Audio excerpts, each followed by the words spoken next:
I have been admiring the work that comes out of your members. I mean, and now I see, my gosh, what a busy group, what a bright group, and your skills are far beyond what I ever considered being worthy of showing my work to your group or applying even as a member. And I've enjoyed watching these Zooms that have been made available in order to just get an idea of what to expect, and I'm more impressed than I knew I would be. So I am really delighted that you all came. Thank you so much.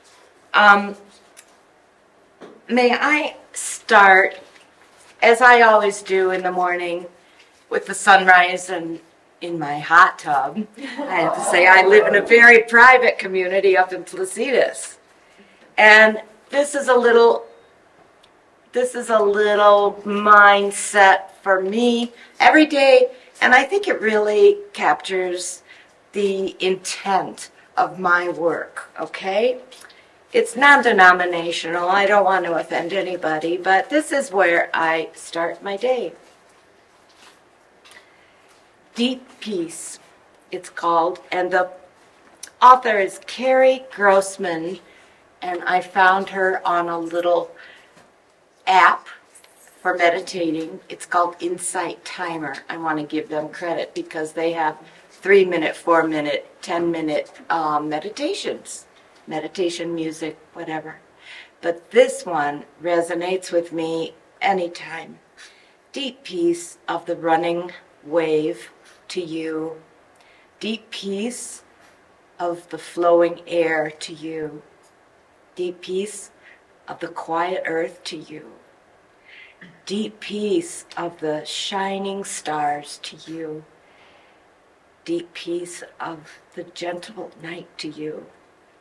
Moon and stars pour their healing light on you. Deep peace to you. Deep peace to you. So I understood after being out from college, practicing as a nurse for a year, riding across America from Ohio with 2 other nurse pals at the age of 21 and 22, and 2 dogs in 1 Dodge van, and we went to all the national parks, just about all of them. We didn't go to Alaska, but save that for later. When I left the green country in the Midwest along the shores of Lake Erie, where I grew up, oh my gosh, the horizon opened up, and I had seen no trees and landscapes without trees and just the horizon line. And you know how that is, like somebody who walked out of the forest for the first time and sees that the earth is round or flat. So I was always watching that energy of what happens between sky and earth. And that, wow, it was a dynamic place to be. And to let my eyes just rest for days and days and days driving. And when we got to Glacier National Park, this caused me to just be speechless. We were camping on the shores of St. Mary's Lake. Pristine mountain, snow-capped peaks, everything you have ever seen in a postcard. But to be there and to watch the sunset and sunrise from a smoke-smelled sleeping bag, I was in such a state of exhilaration and that kind of euphoria. I thought, that's got to be divine. This is something that filled my heart and soul like nothing else ever has. I made it my commitment to make my work resonate of that spirit.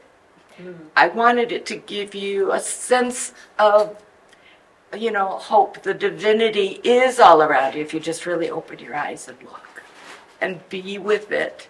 as we were as young girls, you know, galloping across the country, and oh my gosh, we had amazing stories. We were gone for 3 months that year.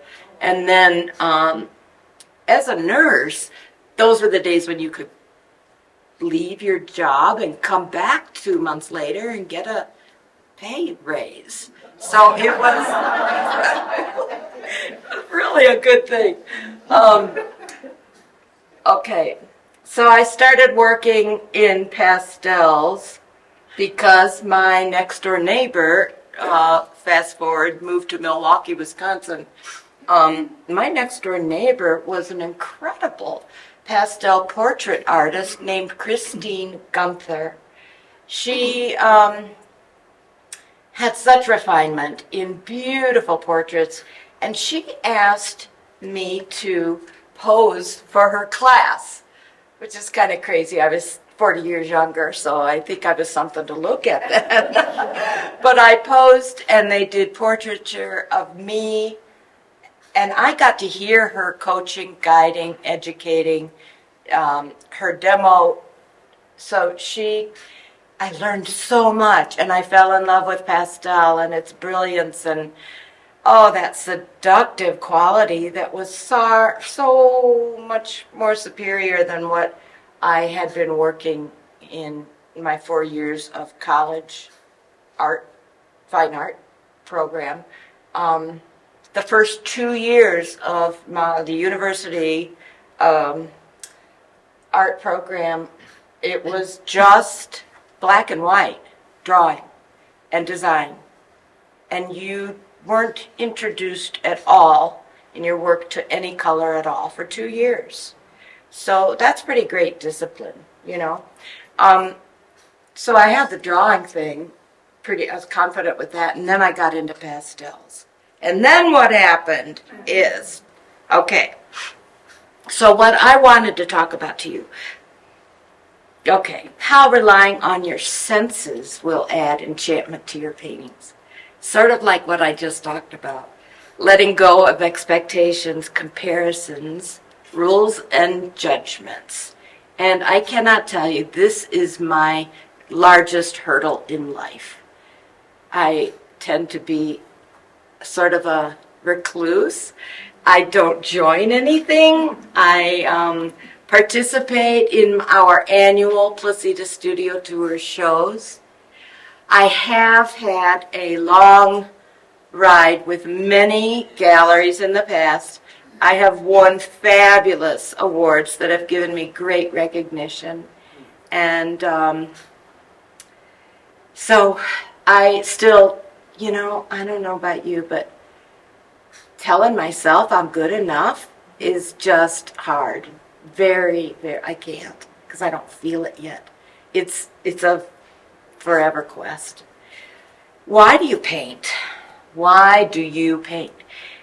Recognition, money, or who is it for anyway? Why do you do it? It's supposed to be fun. What is compelling you to paint this image, this scene, this whatever, this? So remember that thing, that little jewel. That's your subject till you hold it. So you hold it really close. Remember going back to that, checking in all other areas of that painting that's developing to make sure that you're still reading that element. What was it? So, and as we know, light and shadows change everything quickly, but the composition can get stronger. So go ahead and embrace the change. And be completely awareness of your space. That didn't sound right. Being completely aware of the place you're in. You have to be still. Set up, sit down, close your eyes. Pay attention to all the information using your ears. And oh my, what sounds we have around here. Your nose, smell everything.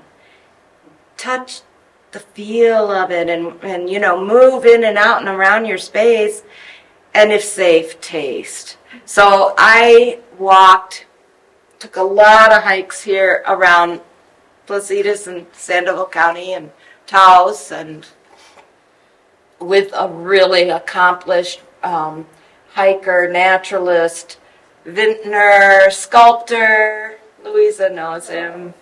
Yeah, he's gone. But I got a world's worth of education just going on hikes with him, and he was always eager to just carry my stuff along and out, and that was a load. And I brought along my golden retriever, who would love to go off on the hike with him, always come back and check on me. Tell you what a great gig that was, because I felt safe, secure, going into completely remote places, and never worrying and knowing that somebody was coming back to make sure everything was cool. Even if I found a boulder, he'd carry it out to the car. So the other thing was, because he lived in Placitas, he had a winery there. Maybe some of you know him, Jim Fish. So he's not here with us anymore, but he would come to my house to check on the thing that I was working on that hike. What did I do? How much progress did I do? And if it passed the goosebump test, then I was on to it. I had it. And that was so validating. If he got goosebumps, okay, we're good, keep going. And he said, there was one painting I was doing, because I paint in oil too. I said, I've got to go back. I've got to feel it and see it, because this thing was getting big, and I was trying to get the rhythm. And he said, it's in your bones. You know it. You feel it. Just pay attention to how it felt when you were doing it. So not only that helped, but also I learned early on playing music that was on those road trips, or the music, the songs from the 70s. And anyway, that's a really good tool for me. Okay, some of you may have seen these. Balloon Fiesta poster 2009. That got me a lot of traction out here. They called me. They had Googled 3,000 New Mexico landscape artists. And I did that. And I learned a lot from that. I mean, I invented the scene. But I had been out drawing enough to kind of know how things would look if I could see that. And I'll tell you a little, not so little secret, but they told me, somebody there told me what I needed to do. I needed to do people on the bank. I really and truly wanted to do the silhouette of jackrabbits on the bank. So I let them have this. They own the copyright, and all were sold. All 1,500 were sold. I have a few. But I did my jackrabbits, taking this poster and reworking the front and the characters in the balloons and stuff. So they are all jackrabbits with their long, loppy ears.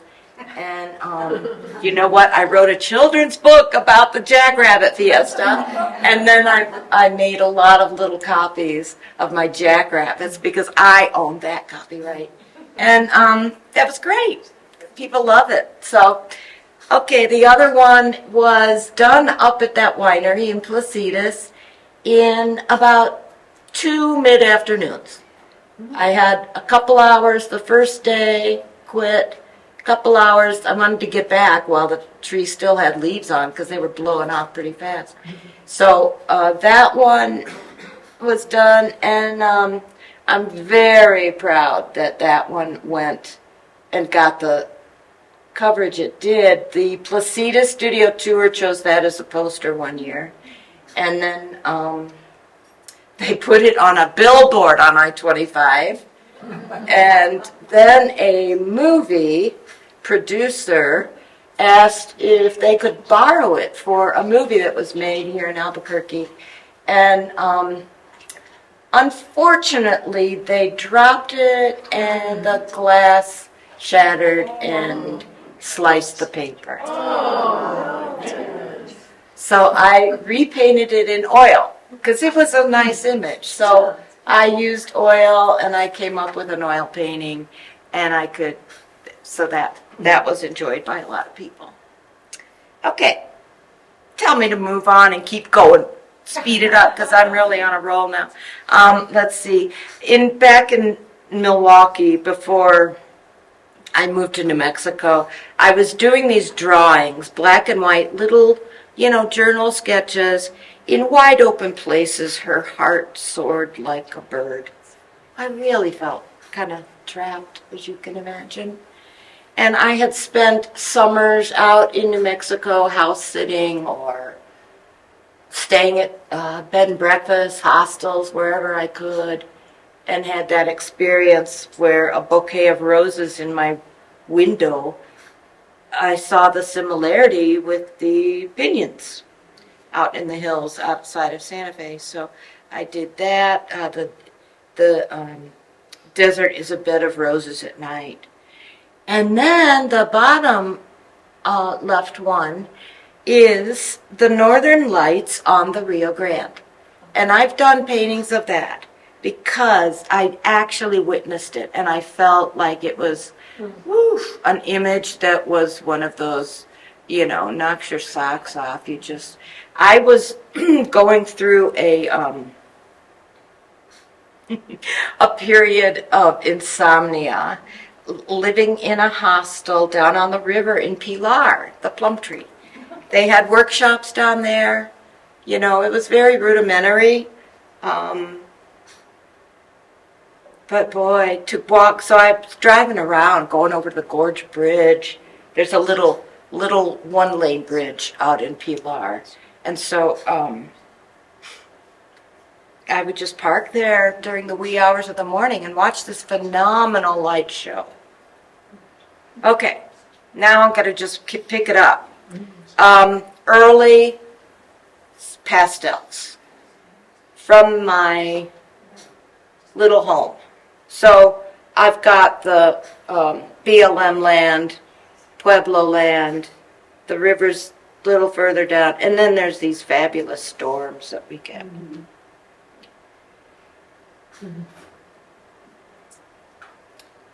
Oh, the one on the upper right, I just wanted to tell you if this was it. So I started as a pastel sketch, kind of, and then I moved it into a oil painting.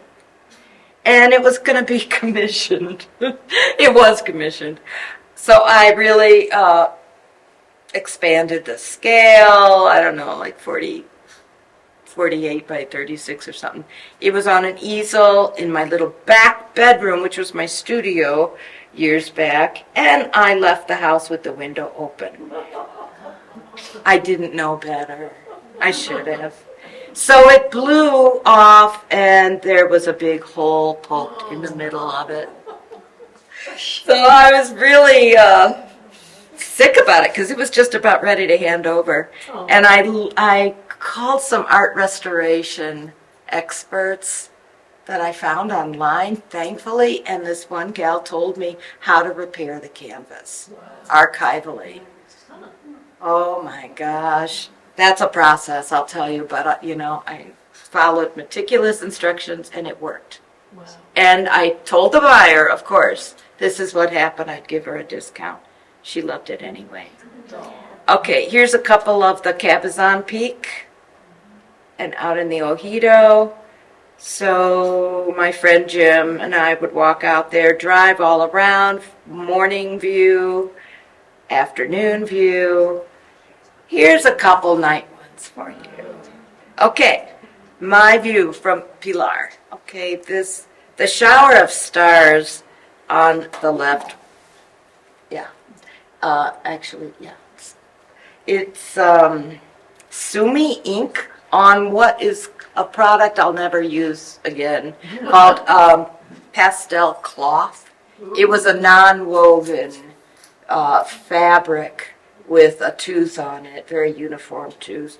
It repels water for sure, but I don't know. It's really coarse. But I put Sumi ink on it to really get that inky black, and then I just did that with the brush of water, loaded with water, and that gave me my stars. So this other little one is an oil on Amber Sam, I think. Or there's a little. This is one that always evokes questions. And yes, I did see that from my bedroom window. Now, what happened was at about 3 o'clock, I was awakened by a great deal of wind and lightning. And the Capizan was right in the middle of this giant fork, but the lightning was so rapid and not stopping, and then the earth was illuminated in a very fluorescent neon blue-green. And it emanated from the earth, it lingered, and then it dissipated. So I had to do all my research. I've got a scientific inquisitiveness. Yes? I'm just curious, so these nocturne paintings, were you like plein air painting outside, or you took a photo, or this is you saw something and then it's from your imagination? I indelibly remembered that with such clarity.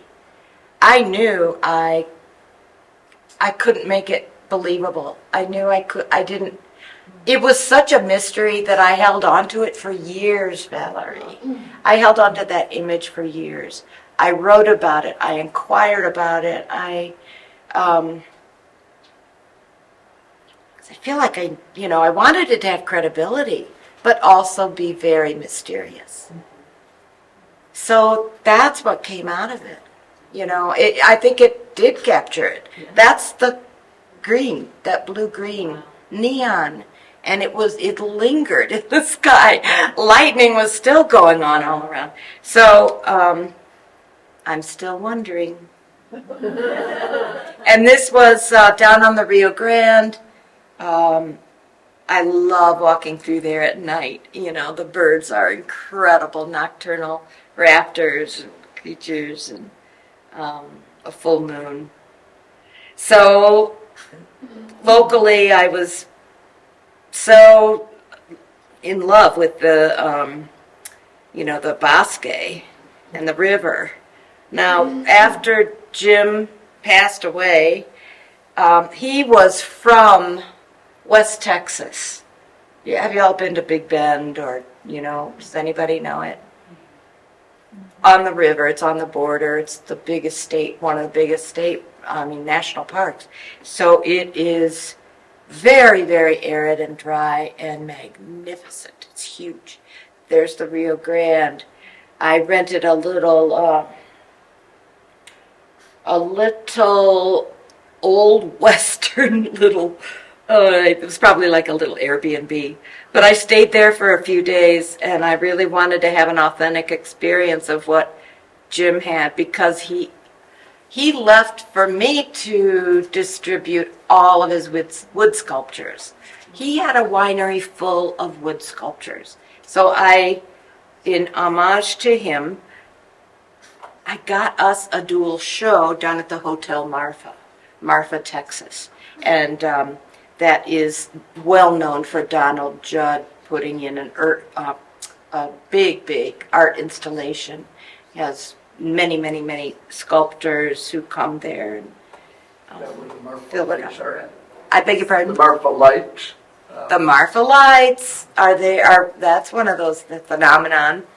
So I didn't see them, but it is famous for that.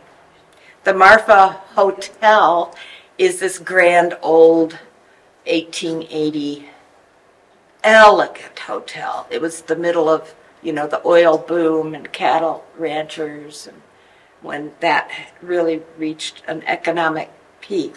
So there's a lot of huge ranches, and I like to stay out there in the wild, but it's what a place. It's undescribable. So I was drawing this pink sunrise illuminating that little volcanic peak.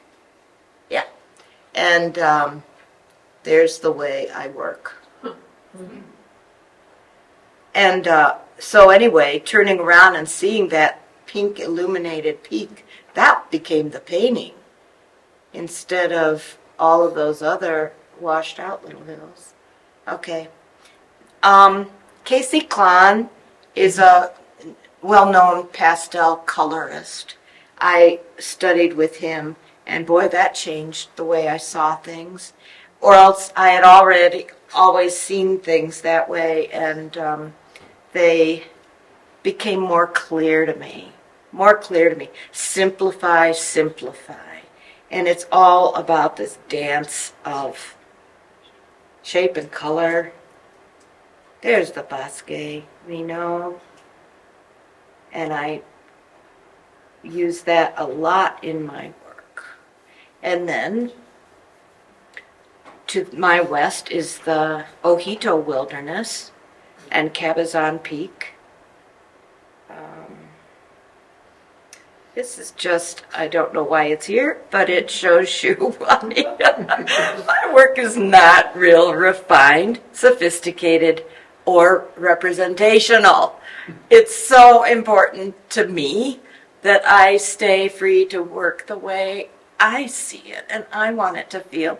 And I hope you all do that too. I studied with Albert Handel, Doug Dawson, gosh, who else? I'm drawing a blank right now. Deborah Paris, tonalism, and I think his name was Arturo Chavez. He used to live in Placitas. And so I took workshops with them, and I knew that I was pushing the color beyond their comfort zone in my work. And, if I feel like I'm being judged, I feel like somebody's putting a lid on me, and I just need to do what I know to do. So I got a little bit more free with my use of color. The intensity, it's all about playing, creating depth, creating shadows. Who was it? I think it might have been Doug Dawson who said, find the mystery in shadows. There's no black in nature. And that is so true. When you blend, put your shadows down using dots of light or strokes of pigments, different ones, and they'll give you that richness that is so much more interesting and pleasing to the viewer. It's another one. These are quick, my friends' yards. We're just so lucky to live where we are, aren't we?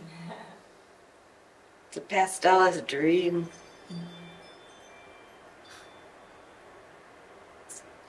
That gives you an idea of where I was. I just found a little nature preserve. Stayed there until the moon came up. And oh my gosh, the whooping cranes and sandhills were flying over. So that's my favorite time to be outdoors working. And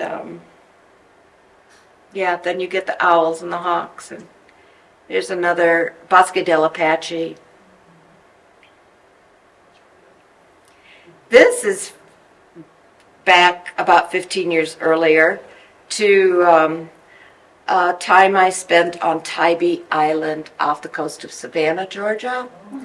And it's the wonderful, wonderful wetlands, the low country, Spanish moss and all of that. I just I love it. You have to hit it right so you don't get eaten alive by mosquitoes. I still don't know when that is. But the beach is so white. It's so, it's so accessible. It's so musical with the birds. And that was wonderful. And there it is, the Low Country. That was a commission, believe it or not. So I wanted to show what I thought might be the sound of little peep frogs and the look of lightning bugs flashing. Where I grew up, we had loads of lightning bugs and frogs, but I didn't actually see them. I kind of made this up. But the client was very, very happy. Okay. Vermejo. Oh, this is the upper one. The upper one is Vermejo, which is that big, big ranch parcel of land owned by Ted Turner, west of Raton, east of Taos, huge mountain valley. And my nephew and niece worked in their youth as fishermen guides, hunting guides, naturalists, and grounds repair people. And I got to go visit the property, which is privately owned. It could be a national park. It's pretty spectacular. There's all these little rivulets and streams that just meander through this big, big valley, and they are loaded with elk. Okay, and trout. The left is Tybee Island again in pastel. The right is the Bosque, but there's a similarity. I think you could see my palette.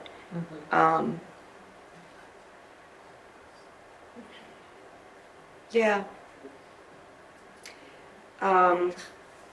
There's one that is, I guess, one of the more recent ones. And snow. Which takes a certain amount of stamina, doesn't it? To sit out in it. How am I doing with time?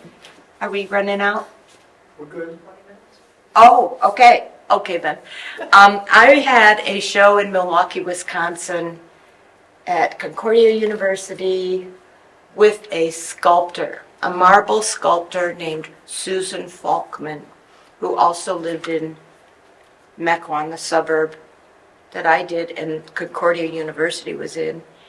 It was a stellar show. I cannot tell you how beautifully her smooth marble sculptures complemented my work, and we paired our work. Her sculptures of all sizes, and beautiful luster. Oh, she's a master.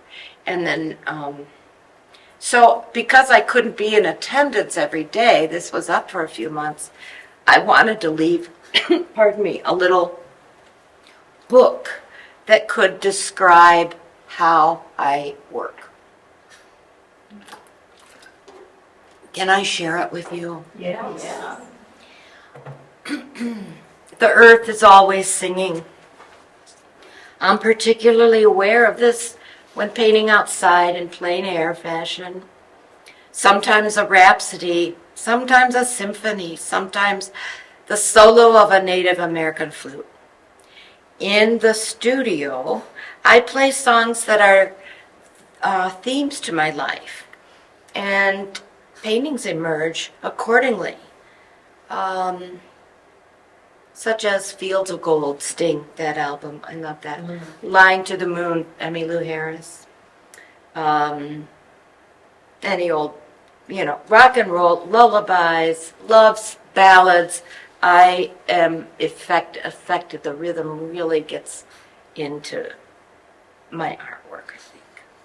Sometimes it's the cry of a hawk or a soft reptile scuttle, cicada hum, beating of a wing, lilting melodies of songbirds, or the distant melancholy calling of migration. They remind me of harmony, rhythm in the natural world. And these soundtracks, they just all are hauntingly beautiful to me.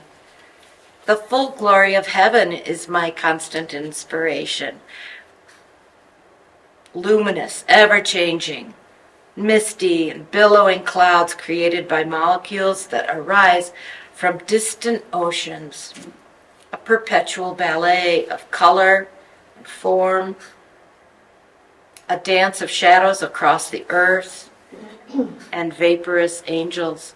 I watch clouds break open, revealing windows of light, casting shafts of holy magnitude, rumbling with thunder, or elegant and still, always alive. There's an excitement about changing weather. It is electrifying, anticipating something is about to happen.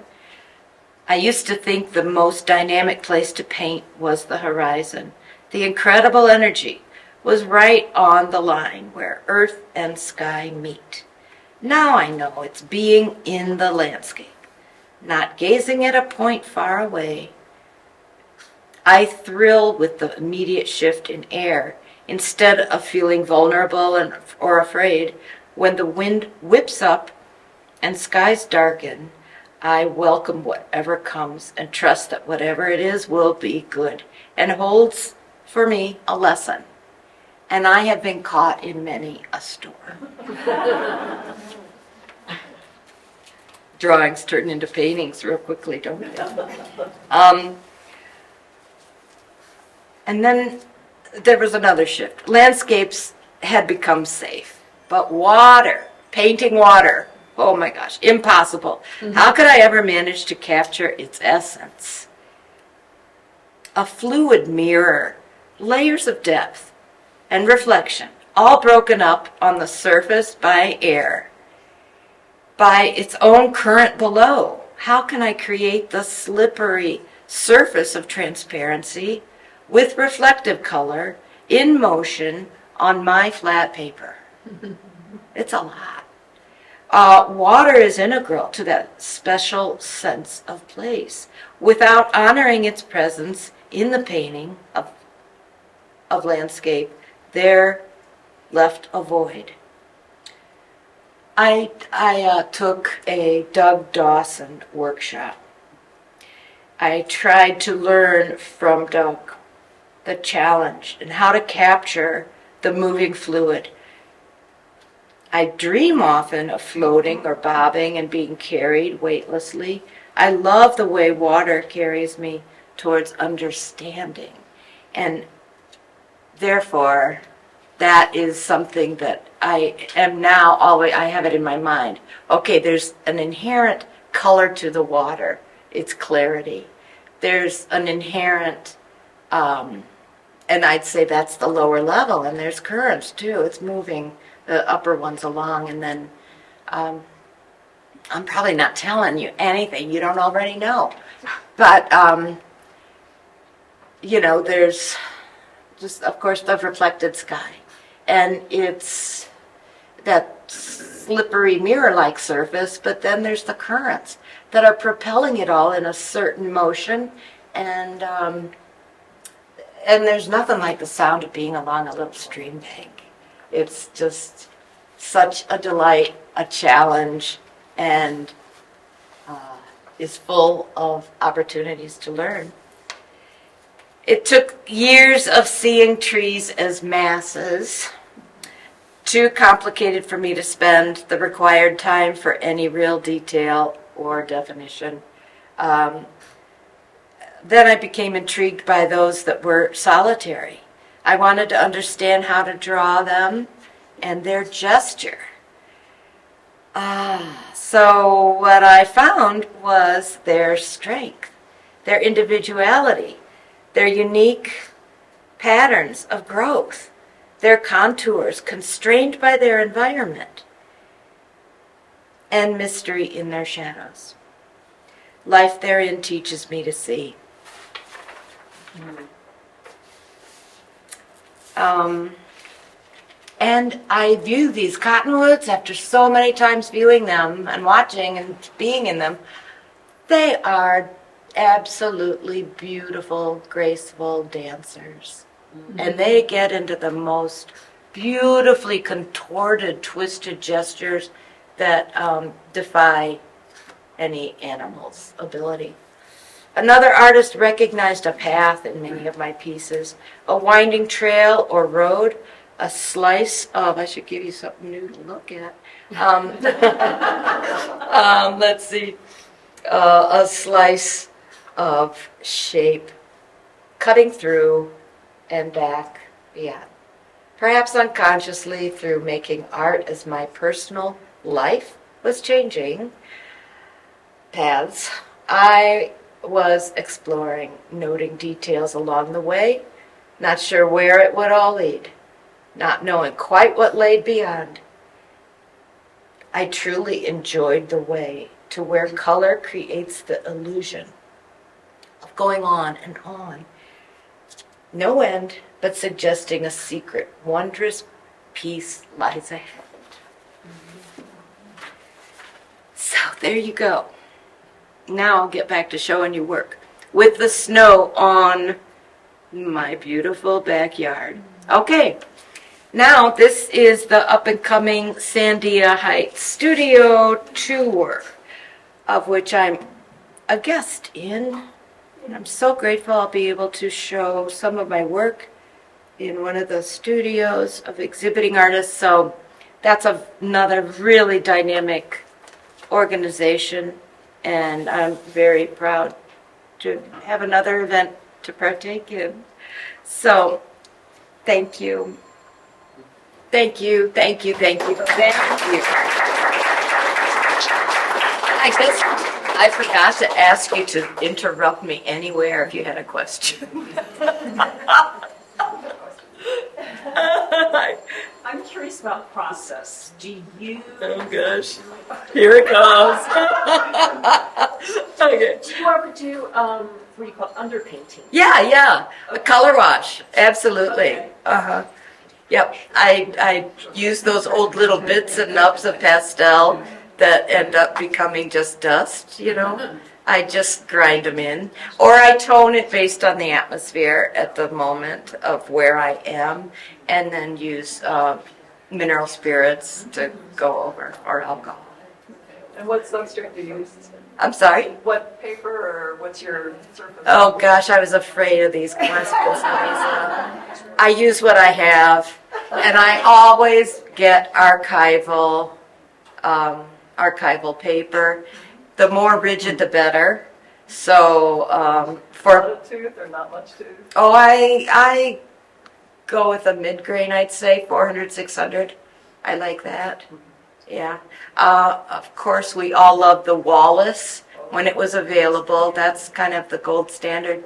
And now I've used Sennelier, except, you know, you sneeze or it rains and it's done for. Oh. So, I don't know. I've used everything that is the new thing on the, you know, on the sale rack, as long as it's an archival pastel paper. I also wanted to mention that I have loved writing and illustrating books, my own hand-bound books. I made my own paper with a paper mill in Wisconsin, and I learned bookbinding from a number of various specialists, and the covers and then the illustrated pages, and I'll write the text to go with it in my best handwriting. And so those have gone to my kids, my little granddaughters, and and the last thing I wanted to share with you, my daughter and her two children were homeless following the Palisades fire in California in January. So they were in the middle of that, and I did my first official published book. It's on Amazon. I have a local wonderful publisher. Wonderful. He's in Placitas. And he assisted with the layout and getting it on Amazon. That's great. And it is the story of the fire, life before and after, and it was very important for me to provide a tool for children of elementary school age to comprehend and understand what had happened. And I did it through the story of finding a feather and the birds coming back, and nature will restore things, but we have to help it and honor it and build accordingly.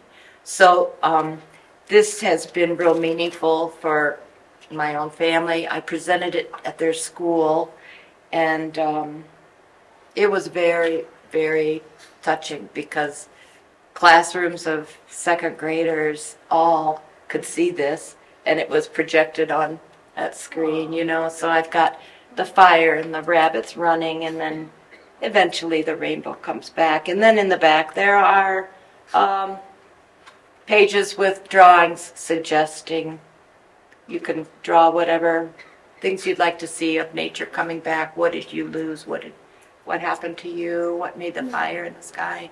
So good teaching tool. If any of you have kids out in California, or anybody knows of somebody who lost property due to the fires, and there are more burning. It's called The Fire and Feather. Simple enough. Amazon, children's books, The Fire and Feather. And a sad story, but they faced walking through the woods again and had seeds, like little Johnny Apple seeds, remember? Little. Okay. Thank you. Any other questions?